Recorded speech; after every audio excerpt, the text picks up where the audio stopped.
آپ پاکستان کی تاریخ کے سب سے تگڑے چیف جسٹس رہے ہیں. جب آپ کے پاس وہ عہدہ تھا جہاں سے آپ بے رحمانہ احتساب کر سکتے تھے اور انصاف بھی مہیا کر سکتے تھے میس سکیل کے اوپر، جوڈیشری کے نظام کو ریفارم کر سکتے تھے، فرینکلی وہ نہیں ہوا. نہیں، میں آپ سے اگری نہیں کروں. آپ نے بڑی ہیڈ لائنز اپنے لیے بنوائی ہیں، but as far the system is concerned معذرت کے ساتھ. پھر سن لیجئے، کتنے ججز ہائی کورٹس کے جن کو ہائی کورٹ کی جو ہماری پروسیجر ہے کانسٹیٹیوشن کے نیچے، یہ سپریم جوڈیشل کونسل، کتنے ججز ہیں، I will not name them، میں ان کی بدنامی نہیں کروانا چاہتا، کس طریقے سے ان کے خلاف ایکشن ہوئے. کتنے ہمارے سپریم کورٹ کے ججز جب ہم نے 23 مارچ کو ٹیک اوور کیا ریسٹوریشن کے بعد، جس میں آپ بھی ہماری موومنٹ کے بہت بڑا حصہ تھے، کتنے سپریم کورٹ کے ججز جن کو صرف اس لیے ریزائن دینے پڑے کہ ان کے خلاف کیسز تھے، اور کتنے اس قسم کے ہنڈریڈز میں ججز ہیں جو کہ سبارڈینیٹس کورٹس کے تھے تمام صوبوں میں، کسی ایک صوبے میں نہیں ان کے خلاف ایکشن ہوا. اس کی وجہ یہ تھی کیونکہ آپ لائر کمیونٹی کو پلیز کرنا چاہتے ہیں. نہیں، وہ تو ججز کے خلاف.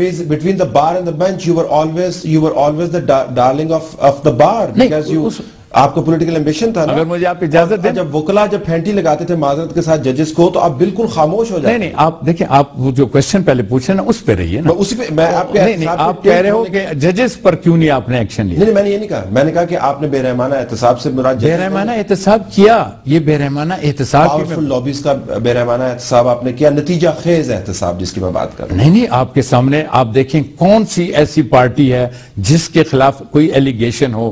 ہمارے امپورٹنٹ کیسز آپ جا کر دیکھیے، سٹیل مل سے لے کر اب جہاں تک بھی آپ چلتے جائیں، NLC کا آپ کیس دیکھ لیجئے، حج پر کا کیس آپ دیکھ لیجئے، اس کے بعد NROs کے کیسز آپ دیکھ لیجئے، 110 کیسز اور آپ جا کر دیکھ لیں. مجھے اب تو اگر آپ کہیں گے تو میں آپ کو لسٹ فراہم کر دوں گا جس میں ہم نے پنجاب بینک کا اتنا بڑا کیس تھا، وہ سب ہم نے بے رحمانہ احتساب میں. نتیجہ کیا نکلا؟ نتیجہ یہ نکلا کہ وہ ان لوگوں کو جتنا پیسہ آپ کے پاس ملک سے باہر گیا تو واپس لے کر آئے.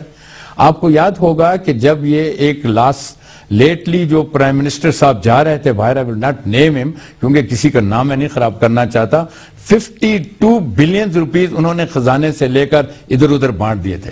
وہ بہت تھوڑے دن تھے ان کے جانے کے، ان کی موجودگی میں ہم نے بے رحمانہ احتساب کرتے ہوئے سو موٹو لیا اور تقریباً 47 بلین روپیز ہم واپس لے کر. راجہ پرویز اشرف کی بات کر رہے ہیں؟ میں ان کا نام نہیں لوں گا. تو آپ نے کیا بے رحمانہ احتساب کرنا جب آپ نام ہی نہیں لے رہے کسی کا؟ نہیں، میں اس لیے نہیں لے رہا کہ میں اپنی آج دوسری کیپیسٹی میں بات کر رہا ہوں. اسی کیپیسٹی میں تو ہم آپ سے پوچھ رہے ہیں. آپ کو تو آپ ہم جماعت کے تو آپ پوچھیں، نام لینا ہمیں بتائیں کہ طلعت صاحب آپ کے سامنے اگر آپ نے نام لے لیا تو آپ کو پتہ ہے آج بھی وہ کیسز کا فیس کرتے ہیں.